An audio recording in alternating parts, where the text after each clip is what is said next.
Hello students, welcome to our channel. आज के इस वीडियो में मैं आप लोग को पढ़ाने वाला हूँ क्लास 12th इकोनॉमिक्स से गाला पेपर 6 का सेक्शन बी। सेक्शन बी देखने जाना तो काफी इंपॉर्टेंट है, बिकॉज यहाँ पे आपको 10 के 10 क्वेश्चन अटेंड करने होते हैं और 10 मार्क का ये पूरा सेक्शन रहता है। तो वीडियो को एंड तक जरूर देखना, जिससे पूरा सेक्शन बहुत अच्छे से समझ में आ जाए। आगे बढ़ने से पहले मैं आप लोग को बताना चाहता हूँ कि आपके सपोर्ट की हमको काफी ज्यादा जरूरत है। तो आप लोग हमारी चैनल को सब्सक्राइब कर लो और ये वीडियो अपने जितने भी दोस्त है ना सबको शेयर कर दो और उनको भी कह दो कि वो सब्सक्राइब करे, बिकॉज आपका एक सब्सक्राइब हमें मोटिवेट करता है कि आपके लिए और भी ऐसे वीडियोस लेकर के आए। और अगर आप लोग अपने 12th बोर्ड की प्रिपरेशन बहुत बढ़िया तरीके से करना चाहते हो तो आप लोग हमारी सुप्रीम बैच में भी ज्वाइन हो सकते हो। कैसे ज्वाइन होना है, तो आप लोग हमारी ऐप को डाउनलोड कर सकते हो, प्ले स्टोर पे यूजीटी नाम से अवेलेबल है, एज वेल एज डिस्क्रिप्शन के अंदर लिंक भी देके रखी है। तो चलिए शुरुआत करते हैं आज के हमारे इस वीडियो की, जहां हम लोग पढ़ेंगे गाला पेपर 6 का सेक्शन बी।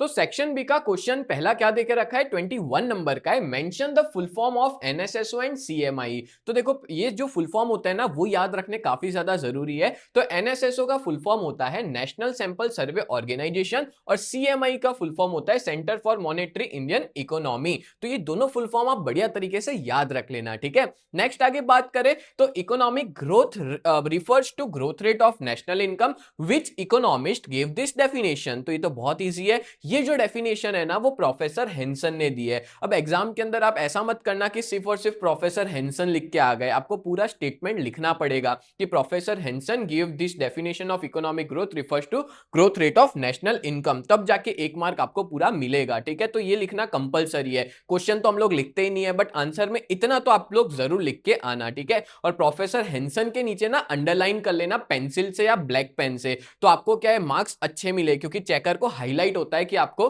क्या चीजें आती है। देन बात करें तो next number 23, after 1962 what was the percentage of total deposit determined by RBI as CRR and why. तो देखो 1962 के बाद जो सीआरआर है वो वेरिएबल था, यानी कि 3% से 15% के बीच में हुआ करता था। और जो पर्पस था आरबीआई का वो क्या था कि सीआरआर को क्यों इस परसेंटेज में चेंज करती रहती थी, बिकॉज उनका पर्पस ये था कि दो तरह की सिचुएशन होती है इकोनॉमी में, जो दोनों ही सिचुएशन खराब है। एक होती है इन्फ्लेशन और दूसरी होती है डिप्रेशन। इन दोनों सिचुएशन को कंट्रोल करने के लिए आरबीआई सीआरआर का यूज करती थी, कैश रिजर्व रेशियो का यूज करती थी। क्योंकि इन्फ्लेशन जब होता है ना कंट्री में, तब लोगों के पास बहुत ज्यादा पैसा होता है, यानी कि सप्लाई ऑफ मनी कंट्री में बढ़ जाता है। और जब डिप्रेशन होता है तो लोगों के पास पैसा नहीं होता, मार्केट में मंदी होती है। डिप्रेशन यानी कि मंदी होना, इन्फ्लेशन यानी तेजी होना, ऐसा समझ लो, ठीक है।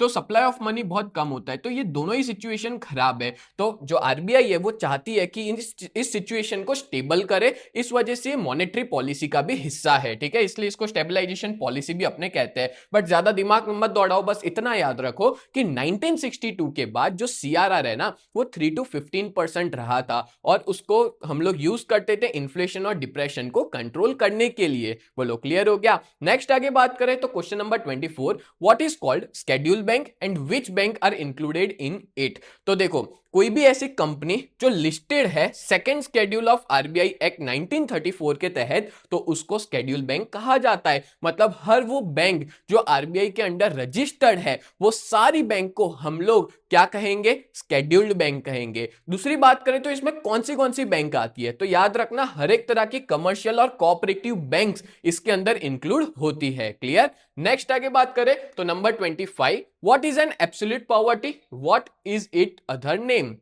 एब्सोल्यूट पॉवर्टी क्या होता है और उसका दूसरा नाम क्या है। तो देखो कोई भी ऐसी पॉपुलेशन जहां पे उनकी इनकम और expenditure below the poverty line हो, ठीक है, जिसको अपने बीपीएल भी कहते हैं, बिलो द पॉवर्टी लाइन हो, उसको एब्सोल्यूट पॉवर्टी कहा जाता है। और एब्सोल्यूट पॉवर्टी का दूसरा नाम पता है क्या है, इसको कहा जाता है कंप्लीट पॉवर्टी। क्या कहते हैं हम लोग, कंप्लीट पॉवर्टी कहते हैं। देन बात करें number 26, when was prime minister agriculture irrigation programme started and which slogan is given in this programme. तो याद रखना prime minister agriculture irrigation programme शुरू हुआ था 1 जुलाई 2015 को। कौन से ईयर में, 1 जुलाई 2015 को। ये डेट, मंथ और ईयर याद रखना। और इसमें स्लोगन दिया गया था वाटर टू एवरी फील्ड। क्या था slogan, water to every field, ठीक है। ये क्वेश्चन बहुत बढ़िया है, काफी बार रिपीट भी हो चुका है। बट आगे बढ़ने से पहले मैं आप लोग को बता दूं कि अगर आप लोग 12th में हो और बहुत ही बढ़िया तरीके से प्रिपरेशन करना चाहते हो ना चारों सब्जेक्ट की, अकाउंट, स्टैट्स, इकोनॉमिक्स और ओसीएम,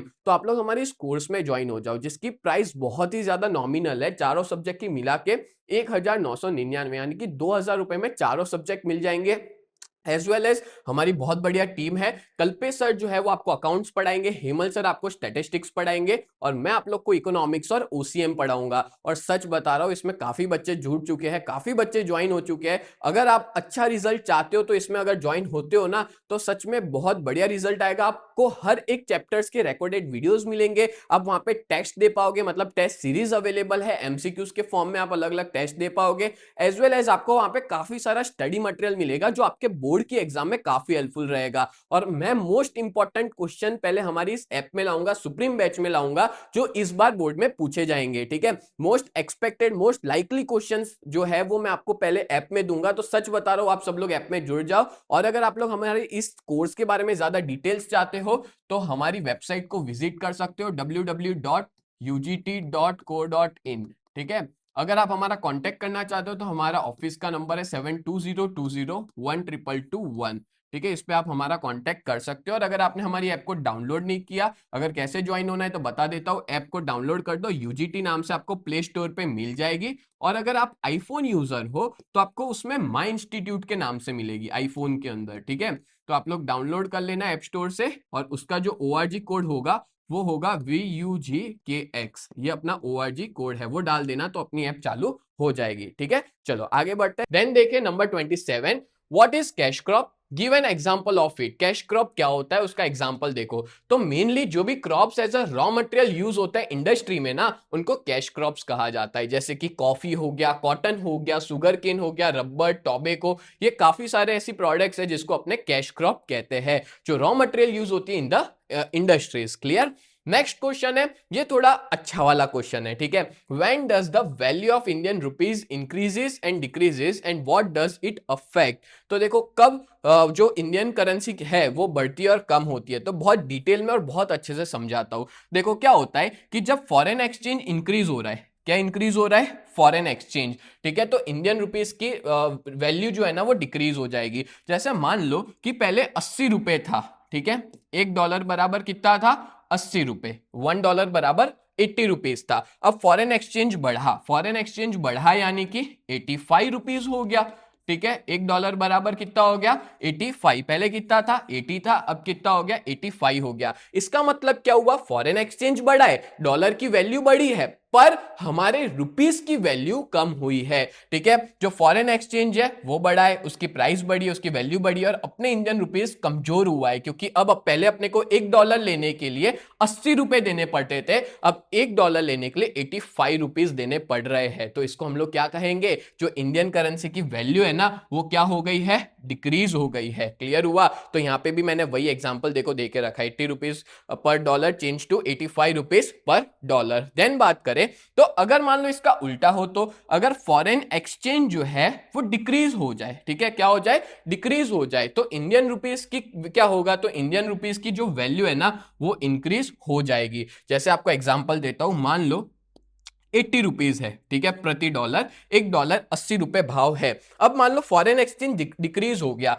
यानी कि 75 रुपीज हो गया, कितना हो गया, $1 बराबर 75 रुपीज। इसका मतलब क्या हुआ कि फॉरेन एक्सचेंज तो डिक्रीज हुआ है पर इंडिया की करेंसी की वैल्यू बढ़ी है, मजबूत हुई है। क्यों मजबूत हुई है, क्योंकि पहले $1 के सामने मेरे को 80 रुपए देने पड़ रहे थे, अब मेरे को $1 के सामने 75 रुपीज देने पड़ रहे हैं। तो जो वैल्यू है ना इंडियन करेंसी की वो मजबूत हुई है। क्लियर। और इसी वजह से यहां पे अपने एग्जांपल भी लिख सकते हैं, 80 rupees per dollar change to 75 rupees per dollar. और इसका क्या अफेक्ट होता है, अब दूसरा क्वेश्चन का आंसर अपने देखते हैं, व्हाट डज इट अफेक्ट। तो जब भी राइज और फॉल होता है एक्सचेंज रेट में तो वो इंपोर्ट और एक्सपोर्ट में फर्क पड़ता है। जो इंडिया का इंपोर्ट एक्सपोर्ट है ना उसमें काफी चेंजेस देखने को मिलते हैं। बोलो क्लियर हो गया। तो इतना आंसर आपको एग्जाम में लिखना रहेगा। तो ये मैंने आपको डिटेल में एक्सप्लेन कर दिया। नेक्स्ट देखते हैं number 29, what are cottage industry, give 2 example of it. Cottage industry क्या होता है और उसके 2 एग्जांपल अपने को देने हैं। तो कोई भी ऐसी इंडस्ट्री जो फैमिली मेंबर्स के द्वारा रन की जाती हो,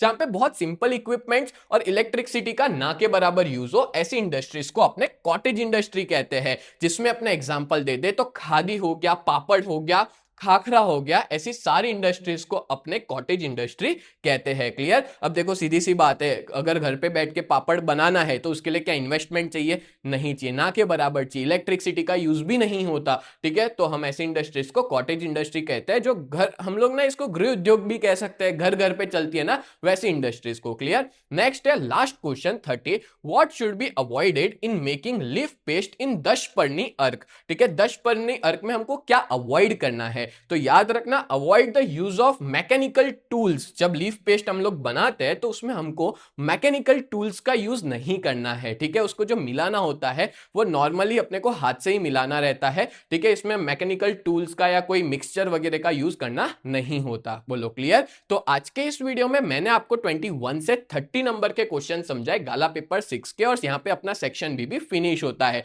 तो उम्मीद करता हूं ये पूरा वीडियो आपको बहुत हेल्पफुल रहा होगा। तो ऐसे ही वीडियोस देखने के लिए आप लोग हमारी चैनल को सब्सक्राइब करें। तो मिलते हैं नेक्स्ट वीडियो में, तब तक के लिए bye and thank you so much.